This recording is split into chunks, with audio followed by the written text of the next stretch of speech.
Howdy, everybody. We are back again. We're excited about this. My name's Steve Bowler, Stand Tall Steve. And I'm Megan Deedy. There you go. And here we are for the School Climate and Culture Show. How are you doing, Meg? We're back. How are you doing, Meg? How are you? You know what? I'm doing really, really well. I'm doing great. Yeah. What about you? I'm doing pretty good as well. I mean, hey, I'm not going to start thinking everything off sad, but my father did pass away. Yes. A little bit over a couple weeks back. So that was sad. All the support that I've received from family, friends, and everyone else, thank you. Thank you. I did some posts on my Instagram and Facebook, but that was about it. I didn't make big announcements or anything. Major influence in my life in so many different ways. My dad, he had a degree in mathematics and engineering. He worked at DuPont for many years, but then the last 20 years of his career, he worked in a school. He was a paraprofessional in a school. And it's kind of full circle, he's being in a school, and that's my whole world in life. So great guy. So just wanted to make sure I shared with everybody the thanks for all the support. It was wonderful. Yeah. But I'm doing good. Good. All right. So what we're going to do is we're going to slide into this episode. And I love the fact that you and I can just talk stuff out, about things that are going, concerns and issues or whatever it might be that's in the world of education as it relates to culture and climate. And as well as give some people a little bit of knowledge about, how to get over these things. So Megan, what is our topic? What do we have for today? This one's really going to resonate with both of us, coming with, admin, classroom teacher, but it's going to be the top 3 culture crushers in schools. Yes, top 3 culture crushers. Now, let's clarify again real quickly for everybody between climate and culture. All right. So we're talking about culture. Culture, that is, I always say it's a fancy word for traditions. It's the traditional things that happen over and over and over and over and over in a school, in a classroom, in a district, in an organization, in a family, in anything. That's what creates culture, is that repetitive repetition. And the climate is a result of the culture. So these are the things that happen consistently. And when you have a toxic culture or a culture that's not evolving or improving, and it's stagnant, these are the top 3 things that we know, that really cause that to happen a lot. So let's dive into this. Let's get into this. And as we go forward, gang, those who are watching on YouTube, please put some comments. We'd love to hear what your thoughts are on this. If you're listening to this in the podcast, reach out to us as to what your thoughts are. All right, so let's just start with the first one. And it's kind of a big one as it relates to the culture crusher mindset of this, and it's inconsistency. Inconsistency. Meg, what are your thoughts on, that inconsistency? Well, it is this like roller coaster of what are we doing? I thought we were doing this. You said that. And then I'm a rule follower. When you give me something like, all right, let's go, let's do this. And we're doing that until you give me a different direction. And when that is inconsistent, it puts me in a spiral. And then like, I thought we were doing this and we're not. So, and then it just kind of falls in with, what are we believing? What are we trusting in this? Yeah. And here's the thing. Inconsistency can end up being the culture. Because remember, culture is the repetition of something that happens over and over and over and over and over again. It becomes a tradition. That's the way that we do things all the time, right? You go to another country. Ooh, I can't wait to get immersed in their culture. It's basically everything that they do over and over and over again. So if your school is consistently inconsistent, all right, take a second, let that wrap around your mind. You're consistently inconsistent. That ends up being the culture, and that lends itself to people not feeling good about being there. They're used to things not always happening. Rules are changing. 1 second the rules are this, then all of a sudden the rules are something else. These rules are good for these kids, but those kids, they're not. It doesn't work for them. Or those teachers, we're going to hold them accountable, but the other teachers, they can slide in whatever they want to. It's a little bit different. That's messed up. That is, and it leads to teachers and staff and students not wanting to follow with whatever it is that you're putting in place, because you're like, well, we're not going to do it anyways. In a week from now, it's going to be gone. So it's going to be gone anyway. There's no consistency. We don't stay with it. We don't know what he's going to think, who she's going to say, especially with the leadership, okay? Because we could look at it different ways here. Let's look at it at the building-wide level. Your school leadership, you know, if you're always switching things up all the time, you know, one way it's one way, one it's another way. It depends on how you're feeling today. It depends on who you're talking to today. Nobody knows what's going on. Yeah. I mean, at the classroom level, could you even imagine running a classroom with that level of inconsistency? Okay, but then you think about classroom management and inconsistency. If you have set up your rules and expectations in your classroom and you're not consistent with those, what happens? Your students just, they are like, well, she's not gonna get after me anyways because I've done it before, and it just leads to poor management with your kids. Yes. And let's go to our middle school people. That's always a special spot, right? If you're inconsistent, let's say in the one week you're saying one thing, the next week something similar comes along and you're saying something different. You know good and well those middle school kids be like, well, last week you said, yes, well, they're gonna call you out. They're gonna call you out. You know, but you said this. Well, that's what it is, and they're gonna die on that hill. Those kids will die on that hill. They will ride that hill until the end of the school year. Yes. And they may even come back to you later and say, remember when you said this? And it's 4 years later. You got to have that level of consistency. Yeah. It ruins your culture. And it comes when you're consistent, it comes with that connection, you know, and coming from the classroom level, now I'm connected to my students. They know that my word is what my word is. And we're building that relationship, and it's all year long. And sometimes, you know, it feels like I'm banging my head against the wall when I'm trying to be consistent in the things that we have put in place, but they're testing you to see if that's what you're going to do every single time. And those kids are always going to test you a little bit further. And I would imagine, Steve, on your side, that adults are the same way. Oh, yes. 100%. They're always testing you. Your best teachers want you to be consistent, right? Your best teachers don't want you to have different things that you do for different teachers, or different staff members for different reasons. Your best staff, that's what they want. So that's what you need to do. And here's the other thing. Because again, I've talked about the fact that I love to be blatant, right? I straight up tell people it's the reason why I'm doing these things. Same thing with being consistent. I'm doing this because that's the way that we're supposed to do it. I'm doing this in order to maintain consistency. I'm doing this, we're making this decision because these are the rules that we've set up to follow. And if these rules don't work, well, then we'll set up a time that we can talk about it. But in the meantime, this is what we're going to do. Be clear in that. Yeah. Be clear.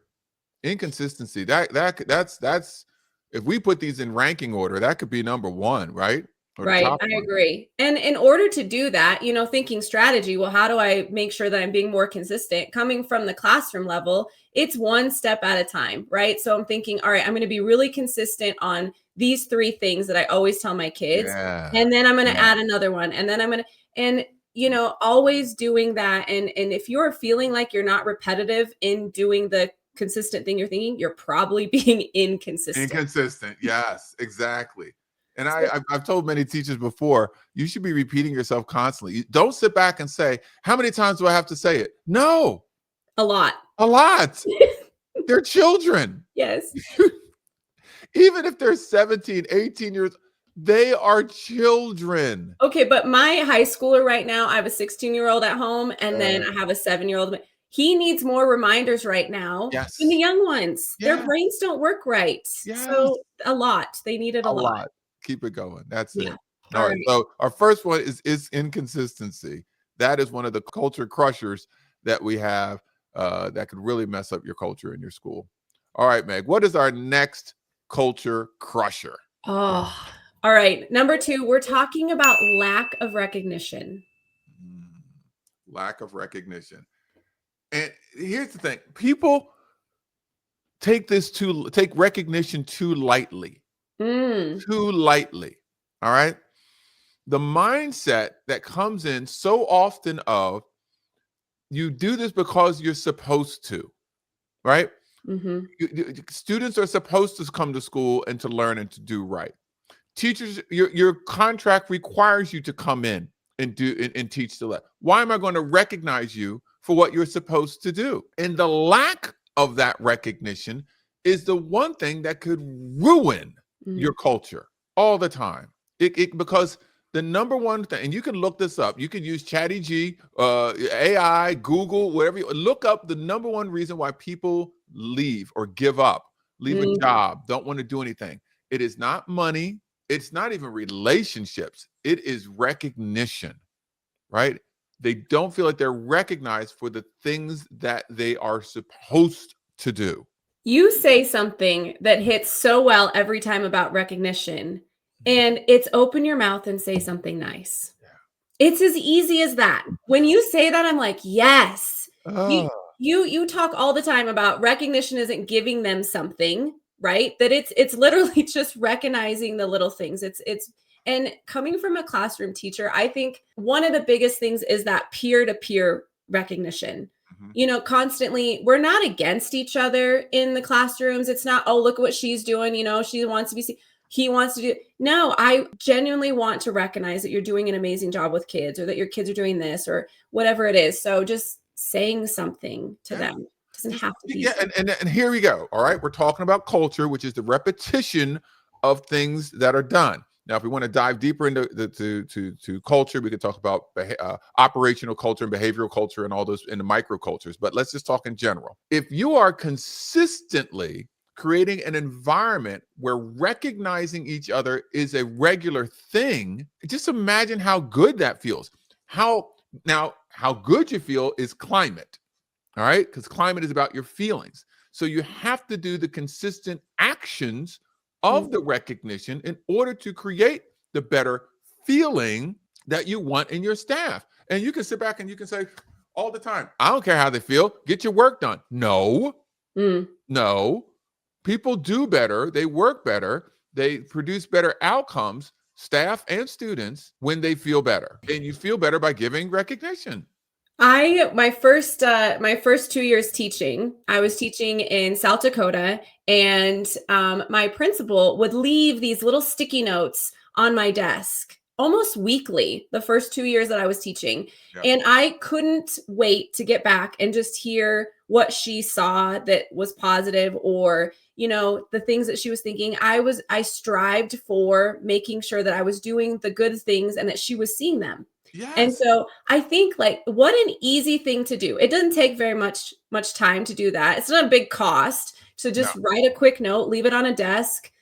Just say something to your staff about that. That was huge. It reinforces what it is that you want to see. It strengthens what you want to see consistently. So here's the thing. If you're recognizing negativity, you're going to see more negativity. And you sit back, well, I'm not recognizing negativity. Yes, if you're constantly pointing out to your students, now we're going to the student, to the classroom level, you're always pointing out consistently what it is that they're doing wrong. You're giving recognition to what they're doing wrong.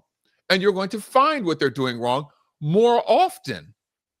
You need to flip that and consistently point out and recognize when they're doing what it is that you want them to do, because then you're going to see more of that taking place. I'm not saying don't recognize or take note of and address negative behaviors. Yes, address negative behaviors, give consequence, be consistent with it, go back to being consistent, right? But you also need to have that consistency of noticing when they're doing what it is they're supposed to do. There is a difference between recognition and reward, all right? I always clarify that, all right? You recognize students and staff, whoever it is, when they're doing what they're supposed to do. This is what they're supposed to do. Recognize that. Reward when they go above and beyond what they're supposed to do. That's when you give something, give a token, give a certificate, give a pencil, give a sticker above and beyond. That's, I always say that's a little bit different. But that, I mean, just not recognizing ever? Yeah. Man. Or just waiting to the end of the marking period or the end of the year for the award ceremony. Yeah. They're like, oh, good job. You did great. You did great. You did great way back then. Yes. Oh, I have to remember what I did then. No, the sooner the better. And those little Post-it notes that your principal gave you, oh, they're the best. I did that. I was a building principal. Those Post-it notes are wonderful. One time I was doing my walk-arounds and everything like that. And I was in a classroom, I was watching a teacher, and I was walking around, and I decided to walk over towards where her desk was. Never went over to that side. I was always walking around looking at kids and stuff. I just decided to go over there. And so I looked on a little sticky or cork board that's near her desk. She had every one of the Post-it notes I've ever given in the 8 years that I've been there. Yeah. I was shocked. Listen, we got a shout out to her. Her name is Jeannie Clark. She's still teaching. She still has her school, and her Post-it notes had the best little frogs. It was like the theme. Yeah, they're these little frogs. And the teachers, you know what I'm talking about. You know, they're like brightly colored. You know, if you taught, 10 years ago, it was the theme. It was what you used. And I have all of them still in a binder because it means that much to be recognized for the things that you're trying really hard to do. That's it. Yeah. I would love to hear in the comments or reach out to us. What ways have you been recognized? What ways do you give recognition? Let's get some ideas flowing about that. We want to stop these culture crushers from happening in schools. And these are simple little things that could be done. And I love sharing ideas on how you can maximize your culture. Little plug for my book, Ideas. But anyway. Yes. But still, let's share some of those ideas, right? Third one, Megan. All right. What is another culture crusher? The last culture crusher that we're going to talk about is poor communication. Poor communication. Poor communication. I'm going to preface this one with when I do my coaching for school administrators. And specifically, I always say to if you are a new administrator, whether you've been administrator for many years or not, but if you're in a new position, new building, new curriculum director, assistant superintendent, whatever it is, that if you're new in that position, I always say you have to over communicate, specifically the first 6 months of the first year that you're in that position, where you're communicating not only what they need to know, but communicate your thought process. What was your thought process to come to this conclusion? What other people did you talk to help you with this decision? Hey, here's a random thought. Just communicate like crazy, because by doing that, it allows those who are under you, who report to you, who are looking to you as a leader, they get to learn how you make decisions, how you think. And therefore, it makes them feel more at ease. They do. With that level of communication, you have to do over communication with that, and truthfully continue it until they tell you to stop. Really. Well, and thinking about that, when sitting on the person that is following that, and I don't know what's behind the decision, or I don't know why you've made that, I feel like I'm being managed and I'm not really being led. Ooh, you're right. You're being managed and you're not being led.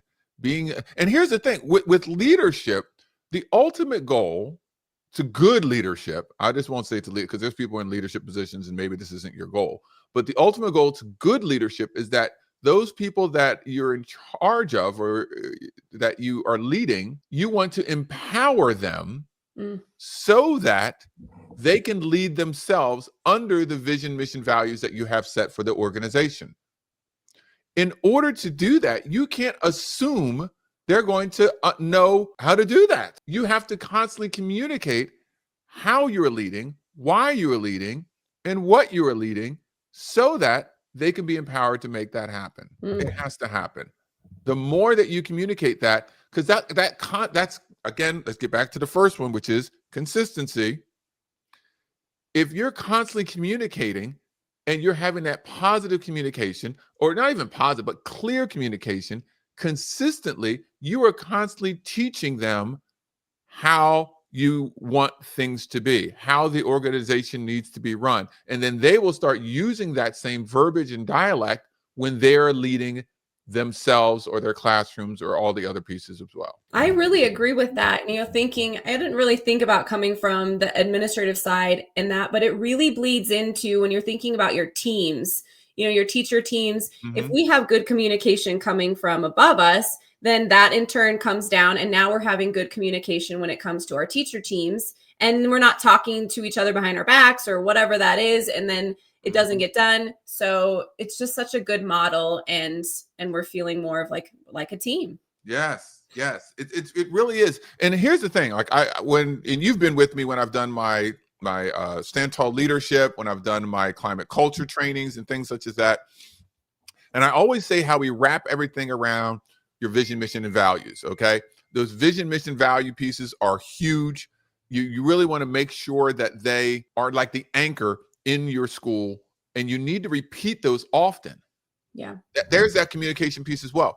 You need to make sure, especially your values, they are talked about during morning announcements. You're talking about them in the hallways. When you have your follow-up meetings with your teachers, you talk about it. When you're in your teacher teams, you talk about your values. You're highlighting when those values are taking place. You're talking about it during the morning announcements. You're talking about before the faculty meeting. You have a parent PTO event. Before that even begins, you talk about it and communicate it yet again. Because you're showcasing again and again and again and again and again over that communication what it is that you respect and value and how it's showcased everywhere. And then they take that and they move that forward. I mean, let's talk about the lack of communication. What happens? What are you feeling when you don't? You lost, upset. I mean, all these negative feelings come in when we're not communicating. And I'm not saying that every time we communicate, it has to be like rainbows and unicorns. Right. You know, we have we have to communicate when things aren't going well, especially in education. You know, and you're thinking about, you know, when you're sitting down with these teacher teams and, you know, things are going really well in one classroom, but the other one, it's not really. Communicate how that's not working with you and what can I do differently. And then it's back to that, you know, recognizing it all goes to, these are like pieces. They all go together. They all do. They all do. And here's the thing, like when you don't communicate well, you're leaving people to their own devices. All right. You're leaving people to their own devices, and just think about on your own. I mean, in basic relationships, all right, somebody ghosts you on the phone, or they don't get back to you and they don't communicate on the phone. Instantly, where does your mind go? They hate me. They're in a ditch on the side of the road. Yes. What did I say before that ruined it all? You know, you're not wrong. Yeah, I'm not wrong. It like instant anxiety, like when they don't, was like, why aren't they texting me back? What happened? What did I say? Are you dead? Anxiety, right? You start tapping your face and where are the pressure points? I need to calm down. Oh, you know, because of why? Lack of communication. And 99.999% of the time, once you hear the communication, you realize it isn't as bad as what it is that you thought. Right. But you're leaving people to their own devices, assuming that they're on par with you. Nope. They're not. This is great relationship advice also, you know. Like over communicate with your spouse, with your significant other, you know, over communicate, explain your thinking process. But I get it. Sometimes when you over communicate, you're worried, or even when you communicate, you're worried about how people receive it. Yeah. You know, oh, they're not going to think it's right. Well, you know what? Go back to what your values are. Anchor your actions to your values, and then communicate connected to those values. You got to be strong enough or vulnerable enough to take people communicating back to you if it's not exactly what it is that you think it needs to be. Yeah. There we go. Respectful communication. Respectful communication. That's what it is. Respectful communication. Well, hey, we had our three. Man, I think these were spot on. Inconsistency, right? Lack of recognition and poor communications are those culture crushers that could just jack up your culture in your school, in your classroom, in your district. We've come to find out in your life, in your relationships, in everything. You gotta have that level of consistency. You really need to make sure that you're recognizing when they're doing what they're supposed to do, and then communicate often. And hey, if you're thinking about how do we do this, that recognition, all things, Steve's got a wonderful book, Ideas, Ideas, Ideas. You pick it up, you open it up, and that one right there, give it a go. They are very easy, quick things to do to start, you know, recognizing. And really the other two, inconsistency, communication, your book, Just Do This, lays it out perfectly for every level in education. That's what it is. Yeah. And that's the reason why I created them the way that I did, specifically to Just Do This one, because it really focuses on this is how you do it at the classroom level. This is how you do it at the building level. This is how you do it at the district level. Implementing all of those things to prevent those culture crushers that can really happen within your school. And truthfully, you know what, Megan? Any one of these things, they're not hard to do. No. They're not. Maybe the inconsistency, because sometimes people's emotions get all over the place. But literally take out your calendar, right? Put on your calendar, recognize someone. Put on your calendar, communicate what you just did.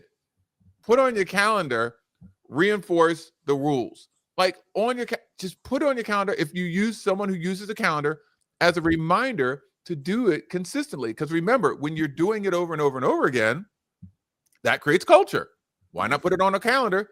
So therefore, you're doing it over and over and over again. So that's my trick to make sure that those things happen. Just do this. Just do this. Just do this, y'all. Please, guys, please like, follow, subscribe. Please like, follow, subscribe. This is what we do consistently. We also, please leave some comments. We want to hear what you're saying. What do you think of these things? What things are you doing so that we can keep this momentum going in these schools? Because it can be better, y'all. It can. There's no doubt in the world with that. 100%. Awesome. Yeah. So what else is happening real quick? Let's take the last little bit of time, let people know what's going on. Oh, integrated is we're starting to gear up. The first of the year, we have quite a few schools that we're going into. We're talking about how to build that engagement and through instructional strategies, which ultimately is the student growth. So we're in there doing some consulting and some full day workshops. So we're really excited about that. Just have another big thing coming up that we're not ready to say quite yet, but a little teaser that we have another thing for teachers. So we're excited for that to come up. That's awesome. There you go. There you go. Yeah. For Stand Tall Steve, I'm doing some great things. Usually I take off the month of December. I do. I take the month of December off just to refresh, rejuvenate, but I'm busy this December. We have the Innovative Schools Summit that I'm going to be speaking at, a closing keynoter. We are working to develop a Just Do This Boost Camp, which is going to take place December 2nd, 3rd, and 4th before the Innovative Schools Summit. So we have that happening. We got some just fun things. I'm going to be speaking somewhere else as well. Come January, I got some speaking. I'm jumping all over the place. November, I'm all over the place as well. The exciting thing that we have for the School Culture and Climate Show is we have some mini podcast episodes that are going to come up. And these mini podcast episodes that are going to come up, we're highlighting different educators who are also a part of the Within Our Ranks speaking, training, consulting, and they have their own specialty areas that we're going to be highlighting them with some mini episodes. We have everything from some school leadership to math integration to social emotional to all kinds of things, trauma-informed instructions, and also focusing on how to teach history the right way without getting in trouble, with teaching history. So we have some really, really great things that are coming up. So please stay tuned and keep an ear out for the School Climate Culture Show for that. We're excited about that. And speaking of Within Our Ranks, if you are an educator out there that's thinking, how do you do this? You have this podcast, you're speaking, I want to share my message. Head on over to withinourranks.com. Click the button that says Discovery Call. You hop on with me and we can chat a little bit more about what that looks like. Yes, come on. We know that you're interested. Get a discovery call. Also, be a part of the Within Our Ranks community. The Within Our Ranks community is just a group of educators who are interested in speaking, training, and improving professional development everywhere. Last Thursday of every month, we get together for a virtual event where we come together. We bring in people. The November event is going to be Kim Rouse. She's an educational lawyer. We're going to talk about intellectual property. Then in December, we have someone who's going to talk about how to get into November. October, we have Kim Rouse. November, we have someone who's going to talk about how to get into educational conferences. So we have some fun things and exciting things coming up. So please check that out. Yeah. Awesome. Well, hey, thanks, Steve. This was great. This was a good one. This was great. Thank you so much. And guys, I'll see you guys later. Please keep checking out, like, follow, subscribe for the School Climate and Culture Show. Take care.